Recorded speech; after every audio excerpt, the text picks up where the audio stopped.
We ask that you hold your questions until the end of the presentation. Please note, this event is being recorded, and to help us share and expand and the impact of our conversation. For those in person, the restroom is straight out that door and across the hall. Finally, I'd like to acknowledge and thank our speakers. First, Dr. Michael Wilson.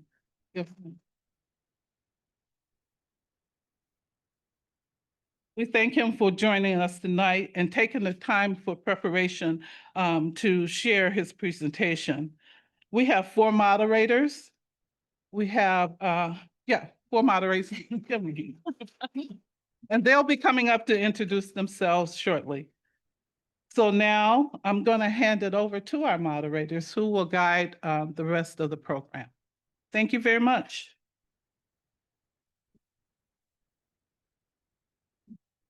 Good evening, everybody, and thanks for coming. I'm Lisa Rutledge from Western Wayne Family Health Centers, and I'm involved on many facets with Karmanos and the office that's doing this event, and glad to be here.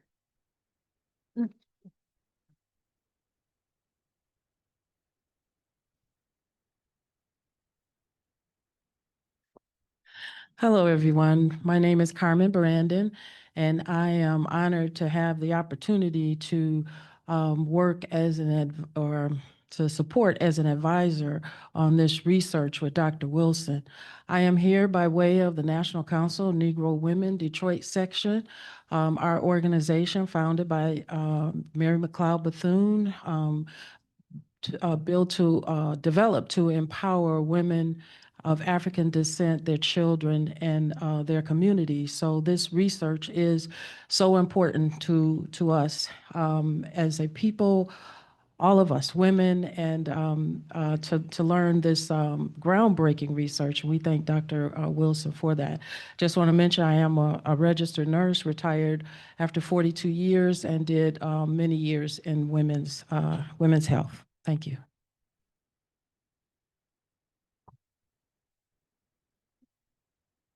Good evening, everybody. I am Teresa Landrum from Southwest Detroit 48217.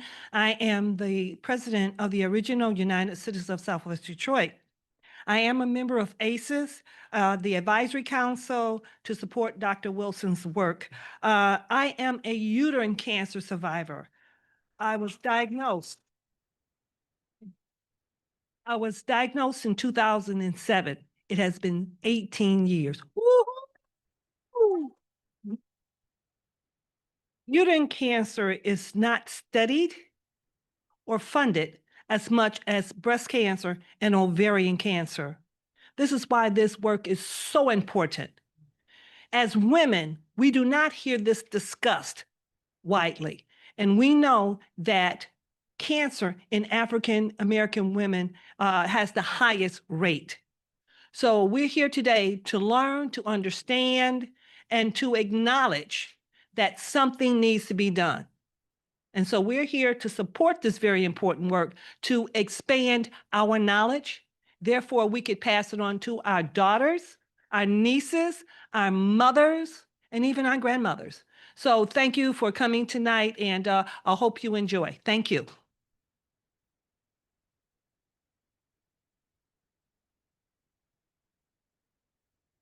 Good evening, everyone. I'm Danielle Williams. I am a 6-year breast cancer survivor. I've noticed at age 39, so I technically am a young cancer survivor, and I participate for the last 4.5 years in Karmanos's Young Survivor Cancer Action Council. So that's kind of my tie to this. Just as a female, even before being a breast cancer survivor, just the importance of studying women's health and research like this and being able to better understand what's going on and find solutions for treatment is why I agreed to do this, and I find it very important. And so thank you all for being here. But before we dive into today's topic, let us start with a few quick questions to see what we already know or think we know about this subject. Don't worry, this is not graded. It's just a way for us to reflect on our current understanding and get us thinking. This will help us connect with what we are about to learn with what we already understand. So for those of you joining in person, you should have a packet like this on your chair. There's a white sheet of paper labeled pre-knowledge questions on top with 3 short questions, which I'll read in a minute. Please take a moment now to complete that sheet. And then upon completion, please tear it off and hand it to one of our COE team members who will be coming around to collect them. For participants online, a poll will be launching on your screen in just a moment with the same 3 questions. Please take a minute to answer them using your device. So the 3 questions and the answer options are: first, where does endometrial cancer come from? Choose only one answer. The throat, the uterus, the lymph nodes, the breast. Second question, what is the biggest risk factor for endometrial cancer? Select only one answer. Smoking, obesity, breastfeeding, sun exposure. And last question, personalized cancer treatment options can be developed based on the DNA profile of a tumor. Select only one answer again, true, false, or not sure. Thank you all for your participation and enjoy. So I get the pleasure of introducing Dr. Wilson. The 4 of us have been working with him in the Community Advisory Board for the past 8 months or so. And I think we can all say we learned a lot. This is basic research that for us to understand, because you hear in the news all stuff about gene therapy and different things, and this really made sense. And I think you'll really, really enjoy this and learn a lot. I got to speak up. Okay, that's usually not my problem. How's that? All right, Dr. Wilson is an assistant professor in the Department of Oncology at Wayne State University, a member of the Karmanos Cancer Institute Molecular Therapeutics Program, and an adjunct member of the C.S. Mott Center for Human Growth and Development. He received a BS in Cell and Molecular Biology from Grand Valley State University in 2011, and a PhD in Cancer Biology from Wayne State University in 2016. He completed a postdoctoral fellowship at Michigan State University in the Department of Obstetrics, Gynecology, and Reproductive Biology in 2022, where he was funded by an American Cancer Society Postdoctoral Fellowship Award and a National Cancer Institute K99 Transition to Independence Award. Mike is also a cancer patient advocate and fundraises on behalf of Real Men Wear Pink. Mike Wilson.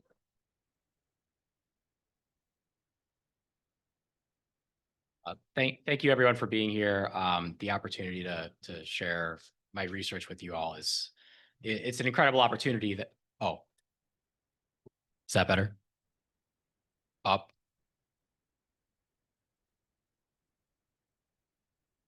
How's that? Okay. Well, thank you for being here. It's an incredible opportunity to share my work with you all. And, unfortunately for us in research, we don't have enough of these types of opportunities to engage with you all. So I'm appreciative of every opportunity I have to share my work to members of the community. And thank you to my community advisory board as well, Danielle, Teresa, Carmen, and Lisa, and to everyone who helped set this up. So I'll get it into maybe I should just hold this. So I'll get into my work, which we titled Of Mice and Women Connecting the Dots to Strengthen Uterine Cancer Research. Briefly about me, Lisa covered this a little bit. I earned a degree in cell and molecular biology from Grand Valley, where I was interested in all sorts of research topics, dabbled a little bit in neurology actually. But I decided to pursue my PhD in cancer biology, recognizing what a great problem cancer is in our society. And during that time, I worked in a lab where we were really focused on drug development. We were exploring many different cancers and developing new treatments for a variety of different diseases.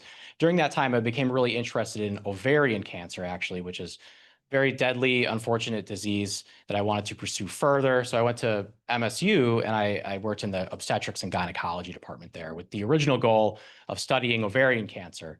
But along the way, I learned more about gynecologic diseases as a whole, including benign diseases like endometriosis and adenomyosis, but also gained an appreciation for endometrial cancer and the number of women who are affected by this disease that's not very well understood or well studied.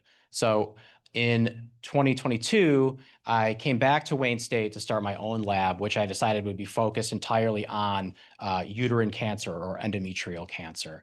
So I've been here for 3 years now, pursuing that goal. So what you'll learn today, uterine cancer is becoming more and more common in women. New treatments of uterine cancer are needed, and model systems, including animal models that I'll describe to you today, can enhance our ability to invent new treatments for cancer. So uterine cancer, most uterine cancers are also referred to as endometrial cancer. This is a really common cancer that you don't hear very much about. These are statistics from the American Cancer Society from last year for cancer incidence and cancer-related deaths in women. And you can see that uterine cancer is actually the 4th highest cancer that occurs in women, and it contributes to the 5th highest amount of cancer-related deaths. So, which is a really staggering number, I think, when you consider that compared to breast cancer or even ovarian cancer, we very often don't hear very much about new research going into uterine cancer or endometrial cancer. So this is a picture of the uterus, and the reason it's referred to as endometrial cancer. Can I use this? Oh, I guess not. You'll see that.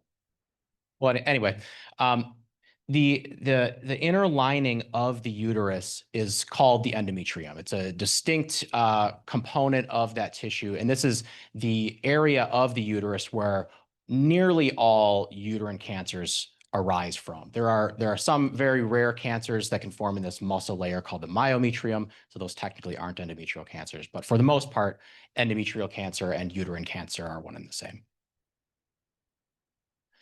You can see here the disease progression for endometrial cancer.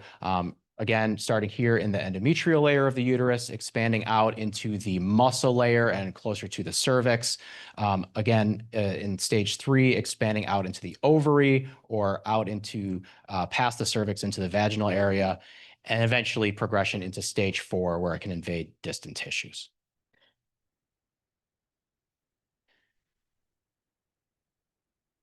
I don't know if that's, we good? Okay. So there are a few different treatment options for uterine cancer. The major treatment for uterine cancer is a hysterectomy, or a surgical removal of the uterus. And this is far and away the main treatment option, the curative treatment option for many patients who have low stage disease that's confined to the uterus or the surrounding area.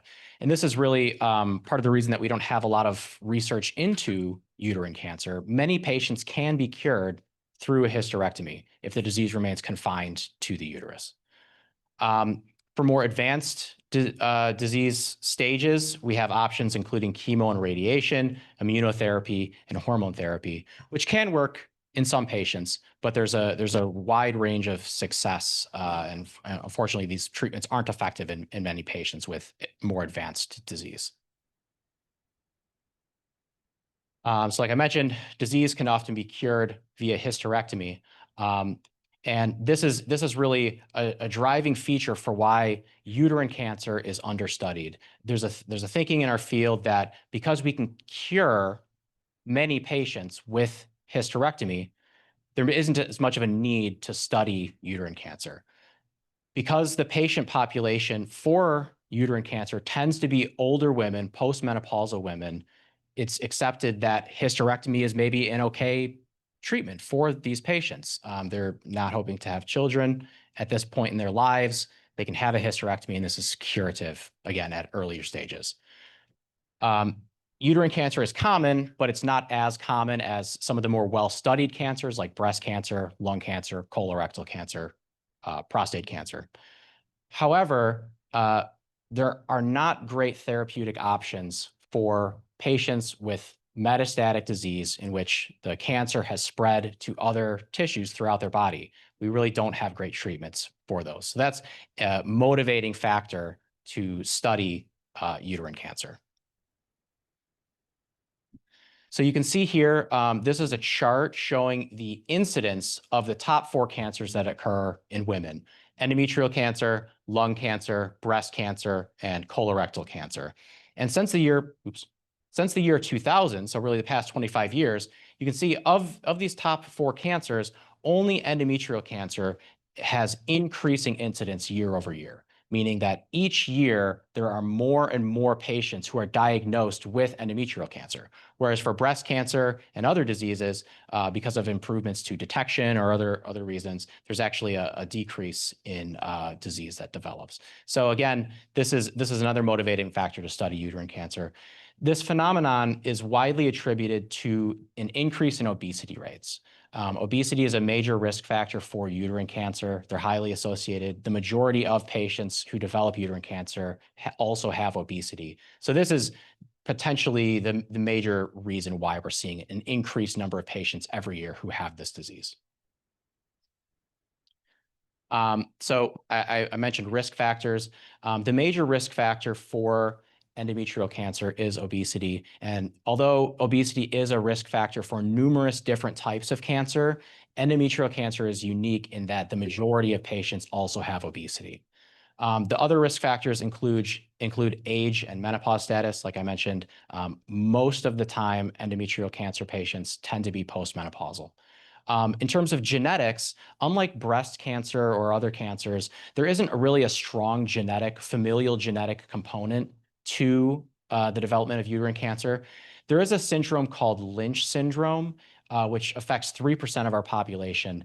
These patients are more prone to developing all sorts of cancer, predominantly colorectal cancer and uterine cancer. So in that case, there is a genetic component for uterine cancer, but this is not most patients who have endometrial or uterine cancer. So there's really, in most cases, not a genetic component.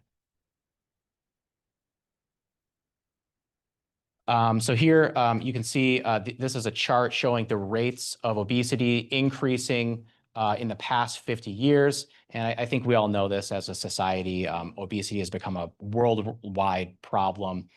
There's debate over the exact reasons for this, but generally it's accepted that it's a combination of westernization of diets, globalization of food sources, decreased energy expenditure, and increased energy intake, meaning we're eating more and we're moving less. Yes. Oh, okay.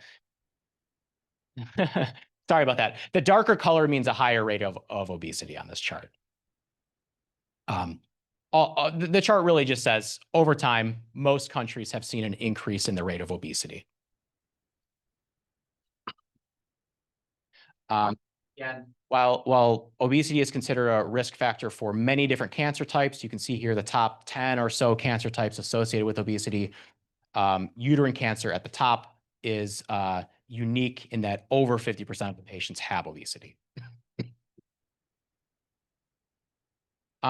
So getting into researching endometrial cancer, which is the broad goal of my lab, we've tried to engage in research projects to serve needs of different subgroups of patients who have uterine cancer. So the projects, I'm going to present 2 brief stories today, 2 research projects focused on 2 different groups. One is patients under 50 years of age who typically should not develop endometrial cancer or uterine cancer. Like I mentioned, it's typically a postmenopausal disease. But over time, we're seeing an increase in the number of premenopausal patients under 50 years of age developing this disease. So we have one project, one story related to that. And the other story we have is related to Black patients who are known to develop more severe subtypes of endometrial cancer, a more rare subtype that tends to be more deadly. So we're trying to understand why that happens and how we can help to treat those patients as well. So the first part of my presentation will be about early onset endometrial cancer. So similar to the chart I showed earlier, this is a chart showing the rates of endometrial cancer incidence, in this case since 1995. But this is, the patients have been separated out into early onset or late onset disease. Early onset in red being patients who are less than 50 years old, or late onset over 50 years old. And what you can see is that although the rates are increasing for both age groups, the incidence is increasing much more dramatically for patients who are under 50 years of age. And we're not really sure why that is exactly. So we were interested in trying to understand features of early onset endometrial cancer that might be unique. There was an epidemiology study where they looked at many different patients across the country, collected data related to their DNA from their tumors, and they identified this gene KMT2D as the top gene which is more likely to become mutated in the tumors from early onset patients compared to the tumors from patients with late onset disease. So we became interested in studying this gene. I worked with some people here at Wayne State to try to understand if this was true in our local population. So we did a similar study using tumors that were collected at Karmanos Cancer Institute from patients here in Detroit. We did a DNA analysis on their tumors, and we identified the same thing that the other group found in their study. In patients with early onset disease, there was a 50% chance that they would have a genetic mutation in their tumor for this gene KMT2D, whereas in the late onset patients, it was only 27%. And I worked with two epidemiologists here, Anna Gottschalk and Michelle Cote, as well as a biostatistician, Greg Dyson, to do this work. So what does any of that mean? What is KMT2D? KMT2D is an epigenetic regulator protein. Epigenetics is the study of modifications made to the storage of DNA rather than modifications made to DNA itself. What does that mean? So if you consider the human genome, all of the DNA in your body, in every cell in your body, if the genome is an instruction manual for your body, chromosomes there's 23 chromosomes of DNA. They're like different chapters in that instruction manual. Histones, which I showed here, are these beads that the DNA becomes wrapped around as a storage mechanism. So we can think of histones are like pages in each chapter of this instruction manual. And to narrow it down even further, there's something called a histone modification, which are these little triangles and circles here on top of the histones.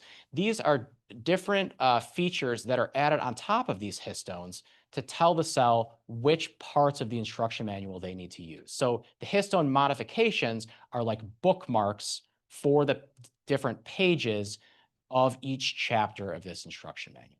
Essentially, you have all of this DNA in your body that's in every cell in your body, but each cell doesn't need the whole set of instructions. They only need certain parts of that instruction in order to be whatever type of cell they are, a hair cell, a uterine cell, a blood cell.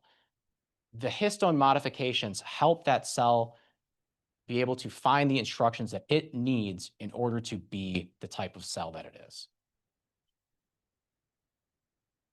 Okay. So in order to investigate this protein we're interested in, KMT2D, which is mutated in early onset patients, we decided to use an approach called genetically engineered mouse models. So these are mice that have been engineered to develop specific mutations in their uterus so that we can try to model what cancer looks like in humans in this animal model, the mouse. Animals are complicated systems that we can use to try to understand complicated physiology. And the uterus is a complicated system. So although some cancers can be studied easily in a petri dish, just growing the tumor cells, for the sake of modeling appropriately the uterus and the complex biology that is involved in the regulation of the uterus, we chose to use genetically engineered mice. Okay. So during my postdoc, I developed one genetically engineered mouse model of endometrial cancer. This was driven by some different mutations. We found that that original model would develop cancer 20% of the time. When I came here and I started my lab at Wayne State, we took that model I had developed previously, we introduced mutations for KMT2D into that system. And what we found is that the mice would develop cancer 72% of the time instead of only 20% of the time, which is suggesting that KMT2D is a really potent tumor suppressor gene that's important for protecting our cells from developing cancer. We took the tissues from those mice and we did many different analyses on them. One striking result that we found was that we did a test for many different stainings on these tissues to try to identify things that were different between one mouse versus the other. What we found is that the mice who had the KMT2D mutation in their uterus, who were developing these tumors, were positive for this marker called RB, which is normally not considered an important feature of endometrial cancer. So we wanted to investigate that further. We have continued to develop that and investigate that. And what we found is that the tumors from the patients with early onset disease have developed this distinct mechanism of inducing their, running out of time.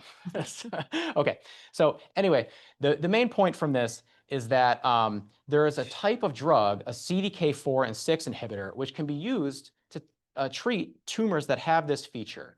So what our research suggests is that we can use this type of treatment, which is already being used for certain breast cancer patients. Estrogen receptor positive breast cancer patients are treated with a type of drug called a CDK4/6 inhibitor.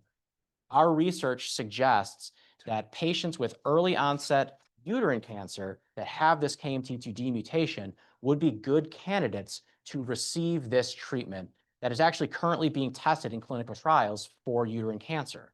So our research suggests that we can identify the patients who are most likely to benefit from that treatment by looking at their DNA. Okay, I'll try to give this the care that it needs while sticking to the time. The second part is about metastatic uterine serous carcinoma. 30-second pause. Okay.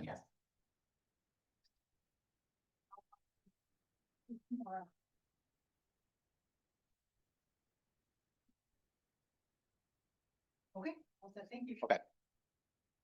Okay. So part two, we'll be talking about metastatic uterine serous carcinoma in Black patients. So this is more data from the American Cancer Society related to cancer survival in. They survey all cancers. This is specifically looking at uterine cancer, and they divide the data by race so that we can try to understand if there are disparities in terms of survival or incidence related to race. And if you look at uterine cancer, you can see here in the part that refers to distant disease or metastatic disease that is spread beyond the uterus, the survival rate is very bad overall. It's only 18% for all patients. But when we look and compare white and Black patients, we actually see that while white patients have a 20% survival rate, Black patients only have a 10% survival rate. So this means, although the outcomes are never great, it's twice as likely that a Black patient who is diagnosed with this disease would succumb to their disease, unfortunately. So we want to try to use our model systems to understand why this happens and how we can develop new treatments in that context. These patients, Black patients, are more likely to develop the severe subtype uterine serous carcinoma, which is what we're going to work on modeling in this next project. So uterine serous carcinoma is so deadly because it's driven by mutations in a gene called P53. P53 is the most commonly studied tumor suppressor gene across all cancer. We know that it's very important in most tissues to prevent cells from becoming cancer. We also know that across all cancers, it's typically found that 2 mutations in 2 different genes are required for the development of cancer. And we can explain it here with this chart. You have tumor suppressor genes and oncogenes, and you typically need to have an effect on both types in order for cancer to develop. You have tumor suppressor genes, which act like brakes on the car. They prevent cancer from developing by stopping it. You also have oncogenes, which act like the gas on a car.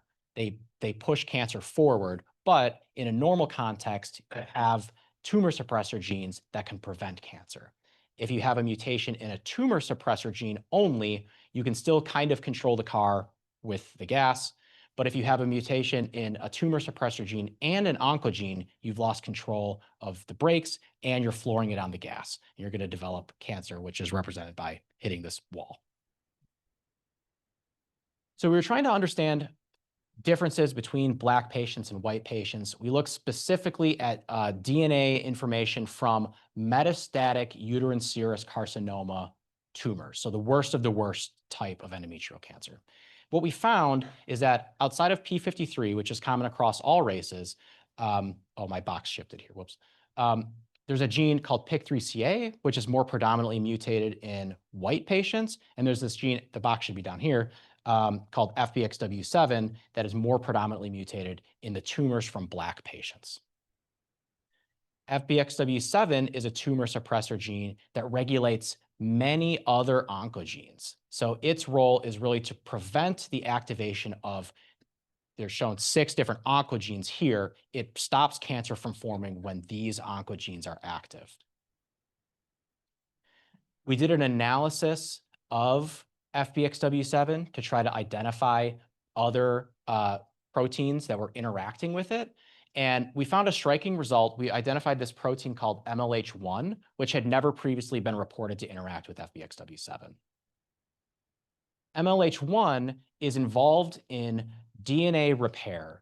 Through normal cell division or other processes, your cells will acquire mutations. And we have in our cells processes to fix those mutations and restore the cell to normal. MLH is a gene that does that. It restores the DNA to its normal state. However, we found that although FBXW7 interacts with all of these oncogenes, which are bad genes, it also interacts with MLH1, which should be a good gene. It should be a tumor suppressor gene. So we're trying to understand what the connection is here and why FBXW7 would regulate MLH1. We have a hypothesis that when you have lower expression of MLH1, this is going to result in increased number of mutations because DNA repair is altered. That is bad for cancer. And in fact, there's a subtype of endometrial cancer that has specifically that feature. What we've observed, though, is that MLH1 expression is higher in these FBXW7 mutated tumors. And our hypothesis is that because the cells are so good at repairing their DNA when they have this altered MLH1 expression, this may actually contribute to resistance to the commonly used chemotherapies, which work by inducing an overload of DNA damage. There's a drug called carboplatin that's used as a common therapy for endometrial cancer that works this way.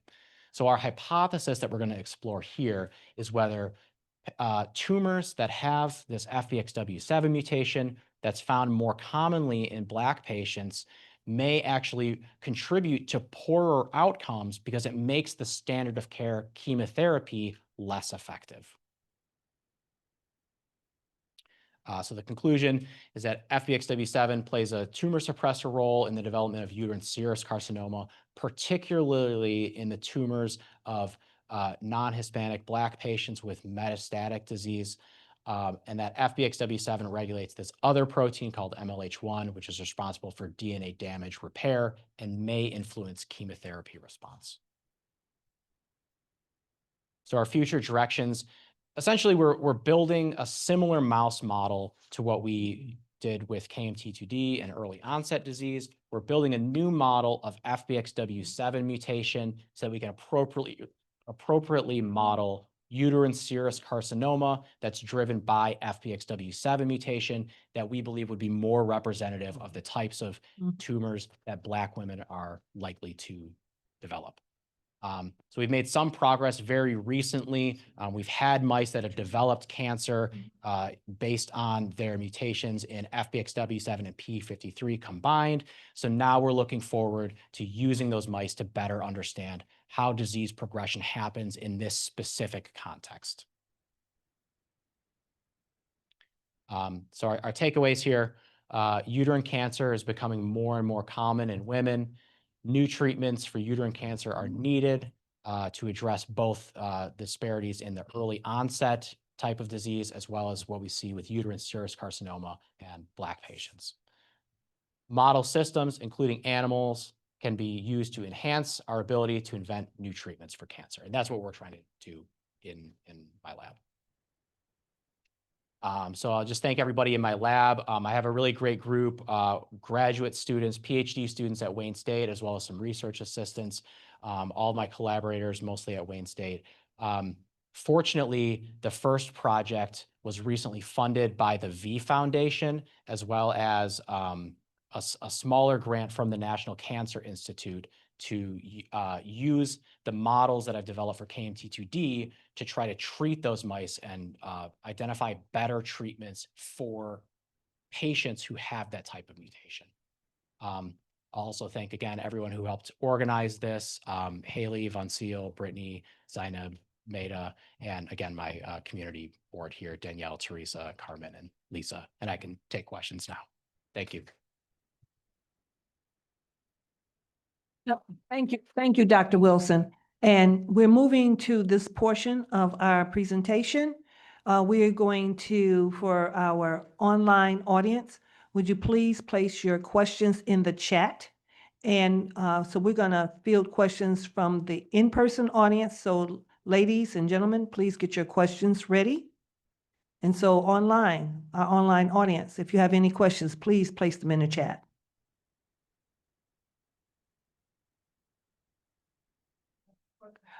Yes, we're going to field a few questions from the audience, and then we'll take a few from our online audience. I see Mrs. Andy's hand. Stand up and ask your question and speak loudly, please. Hey.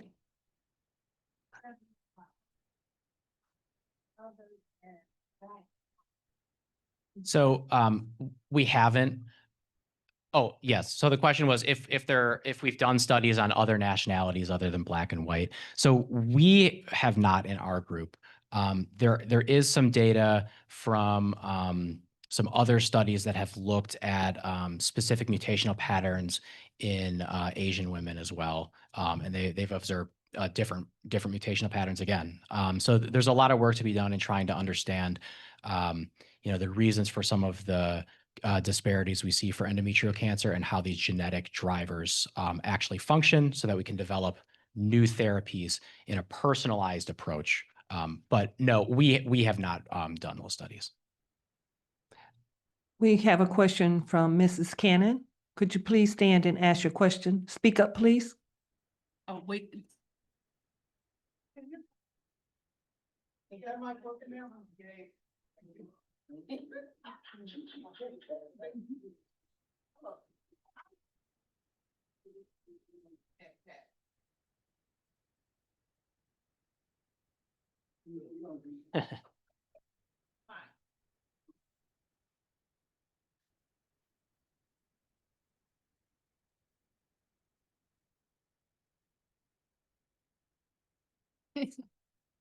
Technical difficulties. We'll work through it, okay? There you go. Yeah, I hope. Okay. All right. My question is, just from previous experience, I don't know. I have a niece. I guess you could say she's obese, but her daughter, she has endometriosis. Endometriosis. Yeah, that. And her daughter, which is not obese, she has it also. So is heredity have something to do with it?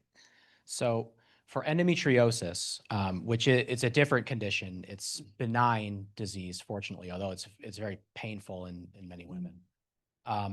There's even less that we know about endometriosis. So from the research that's been done in that area, we don't think that there is a hereditary component, but even less research, like I said, has gone into the study of benign gynecologic diseases. So the possibility remains, but I have not read studies where they've identified something like that. Okay, another question. How come it takes so long for that to be diagnosed? In women? Endometriosis. Yes, and under 50.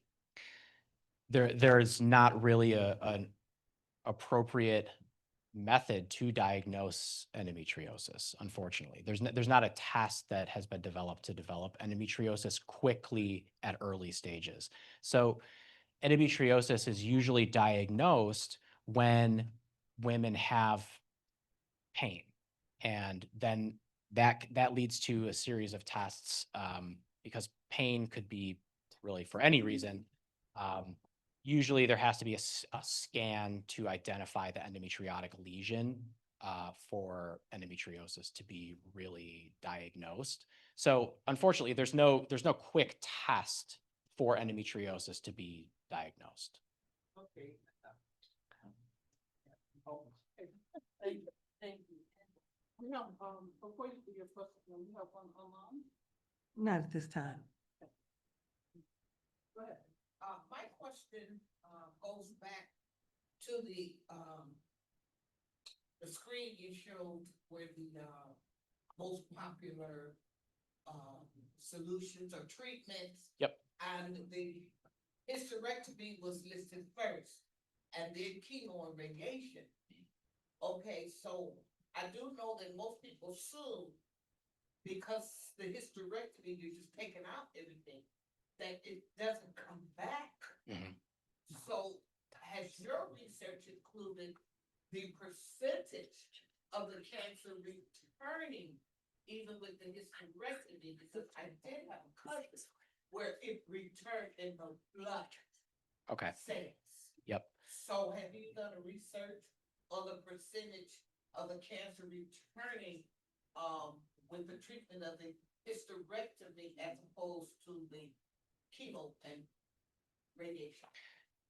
It's a great question. It's a complicated question. In most cases, what can happen is it's diagnosed as a stage 2 cancer, where it doesn't appear that any of those cells have migrated out of the uterus. It can't be detected in that way. So a hysterectomy initially appears to be curative, but there can develop a lesion later on in a distant organ. In the case of blood, that was I would think probably a distinct cancer that developed, not a metastasis of endometrial cancer.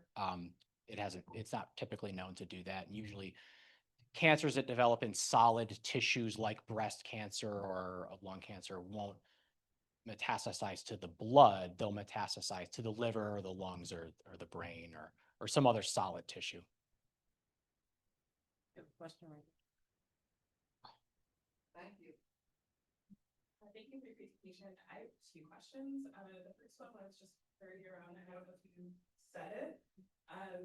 What are the screening practices for folks? Are there questions we should be asking doctors? Are there tests that should be run? That's question one. And then my second question is, I know you're focused on treatments, but are there healthcare delivery issues that also contribute to doctors maybe detecting it later, right? That also should be studied, right? Because in terms of the dismissal of Black people's pain, for example, right? Some of it might be medical practitioners not asking the right questions or doing their jobs. So curious if that's also part of your work. Good questions. The first question related to screening. Unfortunately, there is not a screen for endometrial cancer. So the initial symptom usually is abnormal bleeding, and that would lead to a series of tests that can be used to diagnose endometrial cancer, usually a CT scan. So again, for many of these gynecologic diseases, right, there hasn't been the research, the effort put in to develop quick tests so that we can detect it at an early stage. Fortunately, for many endometrial cancer patients, that abnormal bleeding happens at an early stage in the majority of patients. But my work is interested in studying the other patients who do develop later stage disease. In terms of the second question, in terms of disparities of Question so people on Zoom can hear you. Okay, sure. I'll have to summarize, but the second question was related to disparities in healthcare for African American patients compared to other patients or other groups, discrepancies in care. That has been observed across cancer as a contributing factor to, poorer outcomes, decreased survival in Black patients. And endometrial cancer should be, unfortunately fall into that category as well. Dr. Wilson, we have an online question. The question is there currently research being done, to your knowledge, on uterine clear cell cancer? Great question. I know that there is some clinical work going into that. Uterine clear cell cancer is very rare. So that presents its own challenge. Very rare diseases are harder to study because we see fewer of them in the clinic. So I have an interest in studying some of the genetics of uterine clear cell carcinoma, and similar to the work that I presented, I'm trying to develop a new model to study that.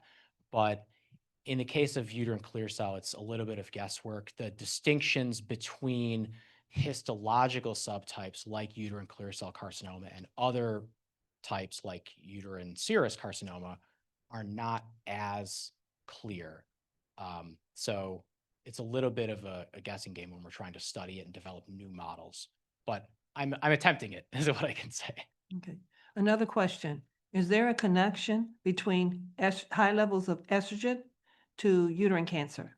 Yes, great question. Absolutely, there is. So the reason that obesity is such a strong risk factor for endometrial cancer is because during obesity, people have higher levels of estrogen in their blood. Fat tissue has an enzyme called aromatase that will generate more estrogen in their system. And as you might imagine, the uterus is very responsive to hormones like estrogen and progesterone. And the uterus itself is sort of guided by the balance between many of these hormones. When you have an imbalance in estrogen signaling that can occur during obesity or for other reasons, that is a driver of endometrial cancer. So short answer, yes, there's absolutely a connection. We got one more last question from the audience. Is there any correlation between fibroid tumor and fibroid and uterine cancer? Great question. Fortunately, there is not a real connection between uterine fibroids and endometrial cancer. In very rare instances, uterine fibroids can become a different type of uterine cancer, which is not endometrial cancer. But it's very, very rare. In most cases, uterine fibroids do not develop into a type of cancer. And we have one last online question. Dr. Wilson, what actions do you want patients, women, to take away from your talk tonight? That's a great question. So my work is focused.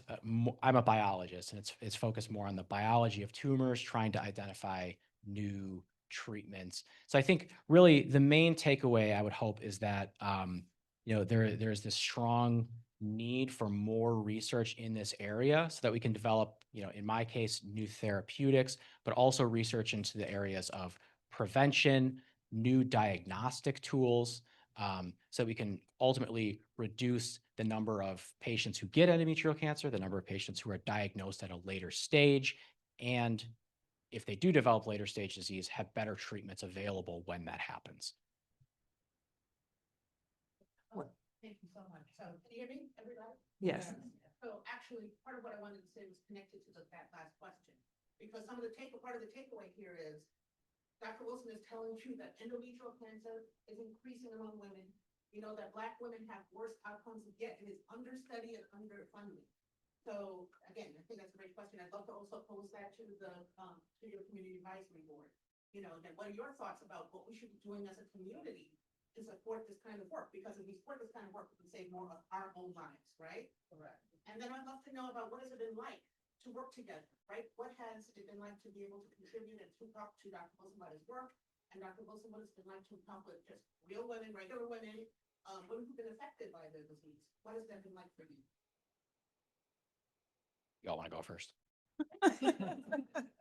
Well, I think I'm trying not to be too political. We have to protect science. and having this kind of basic level science supported on a national level, and not because we can't get to a cure or better diagnostics without this kind of data and without this kind of information. And it's, I think you all know what I want to say next, so I won't go. And it's been really fascinating. I'm not a science person, I'm a social worker. And going to Mike's lab and hearing him talk, and he really respects our opinion and really listened to us, and seeing how he changed the talk from the start to the finish, it was really very gratifying, and makes me optimistic that this bench level research, is that the right term? You know, the really basic is really and quickly can become something because of technology now. I'd like to add, I want to speak specifically to my African-American sisters. We have a tendency not to engage in research, and it's so important that we do, because that's helping us. We look at stats over and over for all different kinds of cancers, and we are always at the top. And so we need to get involved in research, and that's one of the things I strongly encourage that you take away with this study. And I thank you so much, Dr. Wilson, for this. Thank you. And coming from the perspective of being a uterine cancer survivor, I learned the risk factors: obesity, diet, and other things, heavy fats and that thing. So that taught me something to keep my diabetes in check, keep my weight in check, to exercise and eat right. And if something is wrong, don't wait. Right. Don't wait. And as you see, he spoke that it was often detected in late stages, because we tend to, as women, put it off to help other people. Help yourself. Mhm. Oh, do I have time to say? Yeah. Okay. I was like, no. I kind of piggybacking on that, as a breast cancer survivor, I would say, listen to your body, like know what is normal for your body. And as you mentioned, like not being listened to by providers, and like working to advocate for yourself. And if you are being dismissed, then move to another provider and find someone who is going to listen to you and take you seriously. Yeah. And so, yeah, it was it was really great to, as someone who has benefited from research like yours, it's been a really, pleasure to be a part of this. So thank Yes. you. Thank you. And I would say it's been an incredible experience to work with you all. Something that they don't really teach us how to do when we're getting our PhD or developing as scientists is actually how to share our work with the community. So I'm really grateful to all of the feedback that you all have given me on how to present these ideas to a more general audience. Thank you to Dr. Thompson as well, and your office for organizing everything and providing this opportunity. It's been excellent. Ditto. Thank you.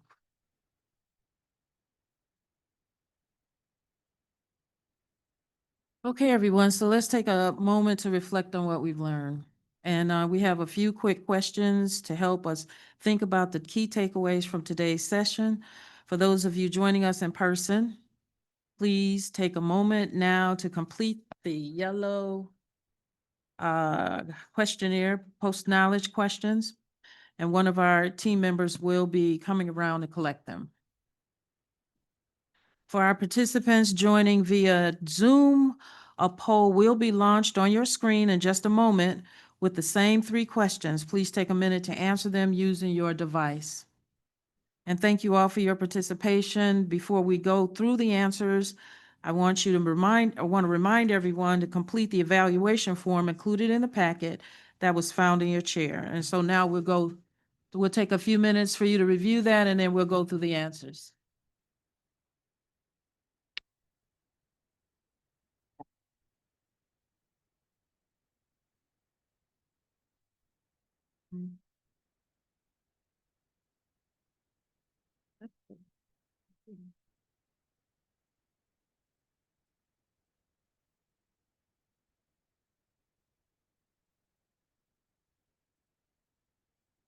I'm going to give you another few seconds.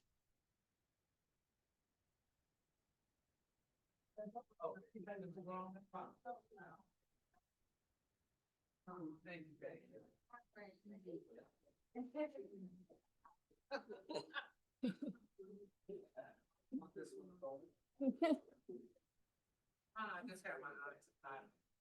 Oh, okay.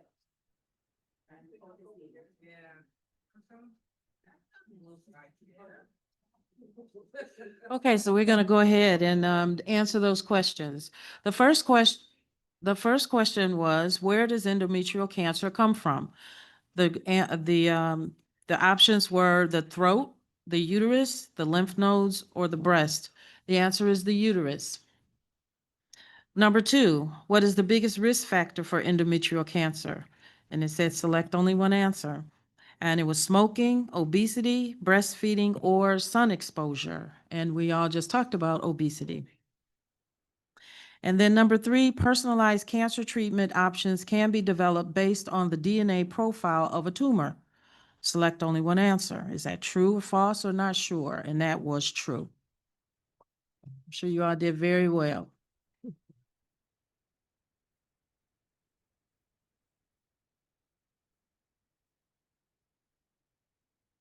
So we're wrapping up our evening. And first, we want to make sure that you fill out your evaluations.